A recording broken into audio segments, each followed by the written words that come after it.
Hello বন্ধুরা, তো আজকে আমি কিন্তু তোমাদের সাথে শেয়ার করতে চলেছি একটা রিভিউ ভিডিও, আর যেটা কিন্তু তোমাদের জন্য অনেকটা হেল্পফুল হবে। আমি মিশো থেকে একটা পার্সেল অর্ডার করেছিলাম, যেটা আমি পেয়ে গেছিলাম কম্বো প্যাকে মাত্র 150 টাকায়। তো এটা ভীষণ ভালো ছিল, তাই আমি ভাবলাম তোমাদের সাথে শেয়ার করা উচিত।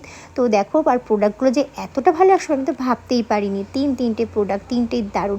ফার্স্ট ছিল এটা রোলার, এইটা দিয়ে আমাদের ফেস রোল হয়, মানে আমরা ম্যাসাজ করি। আর এটা কিন্তু খুব ভালো এসেছিলো, বড়োটা এসেছিলো।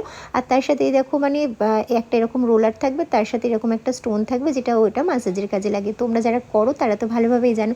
তো এটা বড়ো সাইজটা এসেছিলো, দারুণ এসেছিলো। আর সেকেন্ড যেটা এসেছিলো, এটা হচ্ছে স্কিনে যে বরফ রাব করে তার জন্য। তো উপরের এই অংশটা খুলে এখান থেকে জল ঢোকাতে হয়, তারপর এটা ফ্রিজে দিয়ে বরফ হয়ে গেলে তখন মাঝখানের এখানটা থেকে খুলতে হয়, খুলে ওটা আমাদের স্কিনে র্যাপ করতে হয়। তো এটাও দারুণ এসেছিলো। আর থার্ড এসেছিলো এটা বরফ জমানোর জন্য। এটা তো এটা দারুণ, এটা নরম টাইপের ছিল, যে কারণে সহজে এটা বরফটা বেরিয়ে আসবে। তো তিনটে আমি এত কমে পেয়েছি, তিনটে দারুণ কোয়ালিটি। তোমরা চাইলে কিন্তু অবশ্যই কিনতে পারো, খুব